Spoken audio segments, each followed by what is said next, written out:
Hi friends, welcome to my channel reel rover Telugu. So ఈరోజు కార్లో అయితే వీడియో చేస్తున్నాను. ఇంట్లో పవర్ లేదు, ఇంట్లో చెమటగా ఉంది, అందుకని కార్లో వీడియో చేస్తున్నాను. తమిళ చూస్తేనే మీకు అర్థమై ఉంటుంది ఈరోజు మనం ఏ టాపిక్ డిస్కస్ చేయబోతున్నాము. Complete Ladakh itinerary and trip details గురించి, ఎక్కడ రూట్ మ్యాప్ ఎలాగా, ఏ వెహికల్లో వెళ్తే బెస్ట్, ఎక్కడ ఏ ప్లేసెస్ బెస్ట్, ఇట్లా కంప్లీట్ లదాఖ్ గురించి అయితే డిస్కస్ చేయబోతున్నాను. సో కంప్లీట్ లదాఖ్ని ట్రిప్ని డివైడ్ చేసుకుంటే మనం ఒక 5 పార్ట్స్గా డివైడ్ చేస్తాను ఈ వీడియోని. సో ఫస్ట్ వచ్చేసి ట్రాన్స్పోర్ట్, సెకండ్ వచ్చేసి రూట్ మ్యాప్, థర్డ్ వచ్చేసి స్టే, ఫోర్త్ వచ్చేసి మనం అక్కడ ఏ ప్లేసెస్ అయితే ఉంటాయో అవి ఆ ప్లేసెస్, ఫిఫ్త్ వచ్చేసి టోటల్ బడ్జెట్. సో ఇంకొకటి లాస్ట్లో ప్రికాషనరీ థింగ్స్ కొన్ని చెప్తాను. సో అడిషనల్ టాపిక్ లాగా అనుకుందాం. సో వీడియో లెంత్ ఎక్కువ అయితే 2 పార్ట్స్గా డివైడ్ చేస్తాను. సో కంప్లీట్గా ఈ 6 పార్ట్స్ అయితే మనం డిస్కస్ చేద్దాం. సో ఫస్ట్ వచ్చేసి ట్రాన్స్పోర్ట్. లదాఖ్కి ఎలా వెళ్ళాలి మనం? లదాఖ్కి వెళ్ళేదానికి చాలా వేస్ ఉంటాయి. సో ఫస్ట్ వచ్చేసి మన ఓన్ వెహికల్ ఉంటే మనం ఇంటి దగ్గర నుంచే డ్రైవ్ చేసుకుంటా వెళ్ళొచ్చు, కార్ కానీ బైక్ కానీ. బైక్ అయితే కొంతమంది రైడర్స్ అయితే ఇంటి దగ్గర నుంచే వెళ్తారు, కొంతమంది ఏంటంటే అక్కడికి వెళ్ళి ఏదో జమ్మూ కానీ లేక్ కానీ వెళ్ళి అక్కడ రెంటల్కి తీసుకుంటారు.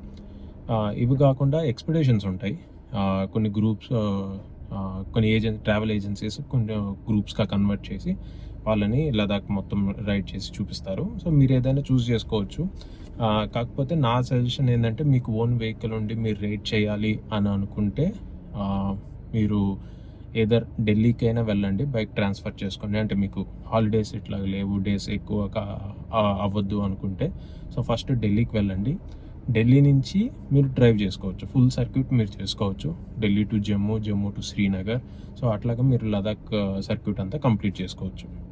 మేము వెళ్ళింది అయితే, నేను లాస్ట్ ఇయర్ లదాఖ్ వెళ్ళాను జూన్లోనే. నేను వెళ్ళిన వచ్చేసి నేను నా బండిని నేనే తీసుకున్నాను, నాది ట్రైమ్ స్క్రాంబ్లర్ 400X. ఫస్ట్ నేనైతే జమ్మూకి ట్రాన్స్ఫర్ చేసుకున్నాను, సికింద్రాబాద్ నుంచి రైల్వేస్లో ట్రాన్స్ఫర్ చేశాను. అరౌండ్ 4300 ఏమో పడింది. జమ్మూ నుంచి శ్రీనగర్ నుంచి నేను సర్క్యూట్ తీసుకున్నాను. నేను తీసుకున్న రూట్ మ్యాప్ నేను రూట్ మ్యాప్ సెక్షన్లో డిస్కస్ చేస్తాను. సో ఫస్ట్ అయితే ఇది ట్రాన్స్పోర్ట్లో మీ ఓన్ వెహికల్ అయితే మీరు, నా సజెషన్ మీ ఓన్ వెహికల్ అయితే బెస్ట్. సో ఓన్ వెహికల్ లేదు, నేను ఇట్లాగా ట్రాన్స్పోర్ట్ అవన్నీ నేను ఆ రిస్క్ అంతా తీసుకోలేను అనుకుంటే ఎక్స్పెడిషన్స్ చూస్ చేసుకోండి. సంథింగ్ అరౌండ్ 30,000 అయితే ఉంటుంది అది. సో వాళ్ళే మనకి రెంటల్ బైక్ ప్రొవైడ్ చేస్తారు, ప్లస్ ఫ్యూయల్, అకామిడేషన్ అన్నీ వాళ్ళే చూసుకుంటారు. 30,000 ఎక్స్ట్రా కాస్ట్. మనకి ఏమన్నా ఎక్స్ట్రా మనం ఏమైనా కొనాలన్నా, లేదంటే మనకి లంచ్ అవన్నీ మనమే చూసుకోవాలి. సో అది ఎవరైనా కార్లో వెళ్ళాలి అనుకుంటే జస్ట్ రిమెంబర్, రోడ్స్ ఒక్కొక్క దగ్గర చాలా చిన్నవి ఉంటాయి. నేను చూపిస్తాను కొన్ని రోడ్స్. అవి రోడ్స్ అయితే చాలా చిన్నవి ఉంటాయి.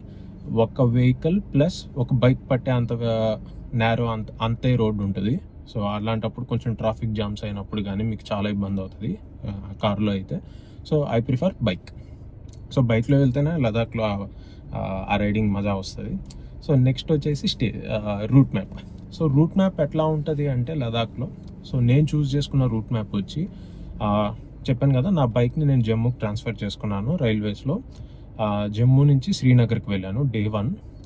డే 2 వచ్చేసి శ్రీనగర్ టు కార్గిల్, డే 3 వచ్చేసి కార్గిల్ టు లే, తర్వాత వచ్చేసి లే టు నూబ్రా వ్యాలీ ఒకరోజు, డే 5 వచ్చేసి నూబ్రా వ్యాలీ టు ప్యాంగాంగ్, తర్వాత Pangong to Sarchu to Manali to Chandigarh to Delhi.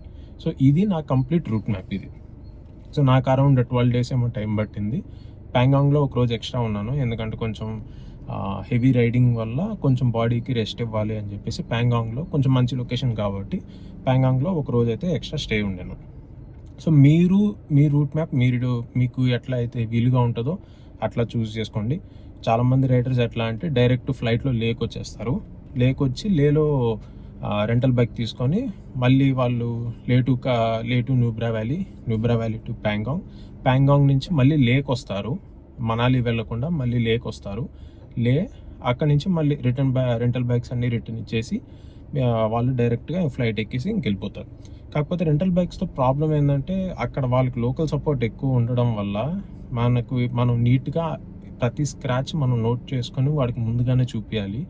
ఎందుకంటే వాడు తర్వాత ఏ చిన్న స్క్రాచ్ వచ్చినా బండిలో ఉన్న మొత్తం ఫాల్స్ అని మన మీద వేసి మన దగ్గర డబ్బులు గుంజుతాడు వాడు. సో అట్లాగా అయ్యే ఛాన్సెస్ చాలా ఎక్కువ ఉన్నాయి. కాబట్టి ఒకసారి రెంటల్ బైక్ అయితే మీరు కొంచెం ఎక్స్ట్రా కాషనరీగా ఉండాలి. ఇది route map. So route map మీకు ఎట్లా మీ ఎన్ని డేస్కి మీకు కావాలనుకుంటే దాన్ని బట్టి మీరు అడ్జస్ట్ చేసుకోండి. న్యూబ్రా వ్యాలీ వద్దు అనుకుంటే న్యూబ్రా వ్యాలీ స్కిప్ చేయొచ్చు. అక్కడ ఏముండదు, శాండ్ డ్యూన్స్ ఉంటాయి న్యూబ్రా వ్యాలీలో, డబుల్ హార్న్ క్యామెల్స్ ఉంటాయి, అంతకుమించి ఏముండదు. కాకపోతే అదొక ప్లేస్, ఆ లదాఖ్ రీజియన్లో లదాఖ్ సర్క్యూట్లో అదొక ప్లేస్ కవర్ చేయాల్సింది. ప్యాంగాంగ్ మాత్రం ఎట్టి పరిస్థితుల్లో మిస్ చేయొద్దు. So Pangong one of the beautiful location మొత్తం లదాఖ్ రీజియన్లో. సో ప్యాంగాంగ్ మాత్రం స్కిప్ చేయొద్దు. సో ఇది రూట్ మ్యాప్. నెక్స్ట్ వచ్చేసి స్టేస్ గురించి మాట్లాడాలి అంటే ఇట్ డిపెండ్స్, మనం ఏది చూస్ చేసుకుంటున్నామో దాన్ని బట్టే ప్రైస్ రేంజ్ ఉంటుంది అక్కడ. శ్రీనగర్లో అయితే 3000, మేమున్న రూమ్ అయితే 3000 శ్రీనగర్లో. అదే శ్రీనగర్లో మాకు లేటర్ పార్ట్ ఆఫ్ ద ట్రిప్లో కార్గిల్ దగ్గర ఒక అతను కలిశారు, తమిళనాడు అతను, పుణ్యమూర్తి అని.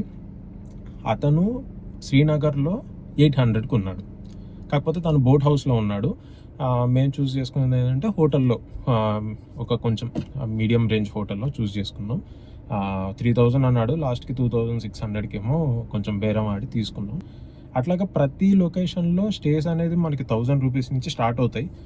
కార్గిల్లో మేము చూసింది 800 రూపీస్కే స్టే తీసుకున్నాం. హోమ్ స్టేస్ అవి పర్లేదు, బాగానే ఉంటాయి. అంటే ఎందుకంటే మనకి ఒక నైట్కి మాత్రమే కావాలి, మనకి నైట్ నిద్రకి ప్లస్ ఫ్రెష్ అప్కి. సో అందుకోసమే రూమ్ మనం తీసుకునేది. సో దానికి తగ్గట్టే ఖర్చు పెట్టుకోవాలి స్టేస్ మాత్రం. కాకపోతే ఒక్కొక్కసారి మనకి వీకెండ్స్లో ఏ లొకేషన్కి వెళ్ళినా కూడా ప్రైజెస్ అనేది చాలా ఎక్కువ ఉంటాయి. మేము వెళ్ళినప్పటికీ ప్యాంగాంగ్, కార్దుంగ్లా ఇవన్నీ వీకెండ్లోనే కవర్ అయినాయి మావి. ప్యాంగాంగ్లో అయితే మేము ఉన్నది అరౌండ్ 4000 ఇచ్చి ఉన్నాం, ఎందుకంటే ఒక్క టెంట్ దొరకలేదు. అన్ని ఏజెన్సీస్ బుక్ చేసేసుకున్నారు. ఎందుకంటే ఇందాక చెప్పాను కదా, ఎక్స్పెడిషన్స్ వాళ్ళు ఉంటారు. సో వాళ్ళు ఒక 30-40 మెంబర్స్ తీసుకొని వస్తారు కాబట్టి సో వాళ్ళకే ప్రిఫరెన్స్ ఉంటుంది అక్కడ. వాళ్ళు ఏంటంటే బల్క్ బుకింగ్ చేసేస్తారు, మొత్తం రిసార్ట్ అంతా బుక్ చేసేసుకుంటారు.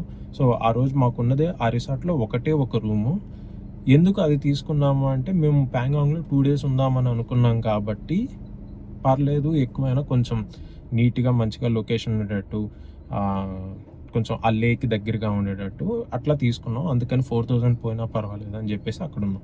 టెంట్స్ అయితే మనకి 1800కి ఏమో వచ్చాయి, కానీ 2 days ఉండాలి కదా. ఆ టెంట్స్లో మనకి ప్రాబ్లం ఉంది. ఆ ప్రాబ్లం నేను ప్రికాషనరీ దాంట్లో చెప్తాను. అందుకని మేము టెంట్స్ అవాయిడ్ చేసాం. ఏ స్టేలో కూడా మేము టెంట్స్ తీసుకోలేదు, ఒక్క స్టేలో తీసుకొని ఇబ్బంది పడ్డాం, అది చెప్తాను తర్వాత. సో ఇది స్టేస్ మనం ఎంత సెర్చ్ చేస్తే అంత better. So 800 to 1200 is the base range. So అంతకంటే తక్కువ ఎక్స్పెక్ట్ చేయొద్దు. ఒకవేళ అంతకంటే హోమ్ స్టేస్లో 300 ఇట్లా ఉంటాయి. కొన్ని దగ్గర డార్మెటరీస్ ఉంటాయి, ఒక 5-6 మెంబర్స్ 10 మెంబర్స్ అట్లా ఒకటే రూమ్లో ఉండేది ఉంటుంది డార్మెటరీస్. సో అట్లా డార్మెటరీస్ దొరికితే బెస్ట్. అంటే మీరు ఇన్ కేస్ గ్రూప్ రైడ్ చేసినా కూడా, గ్రూప్ రైడ్ చేసే పని అయితే అది బెస్ట్, డార్మెటరీస్ తీసుకోవడం బెస్ట్. ఓకే ఫ్రెండ్స్, ఇంతవరకు అయితే నేను పార్ట్ 1 ఎండ్ చేస్తున్నాను. నెక్స్ట్ ఇంకా కొన్ని టాపిక్స్ ఉన్నాయి, కొన్ని టాపిక్స్ మనం పార్ట్ 2లో అయితే డిస్కస్ చేద్దాం. వీడియో లెంత్ అయితే ఖచ్చితంగా ఎక్కువ అవుతుంది. ఇంతవరకు పార్ట్ 1. సో పార్ట్ 2 వెంటనే అప్లోడ్ చేస్తాను, పెద్ద టైం ఏం పట్టదు. You can continue for the part 2. This is Ravikrishna signing off. By.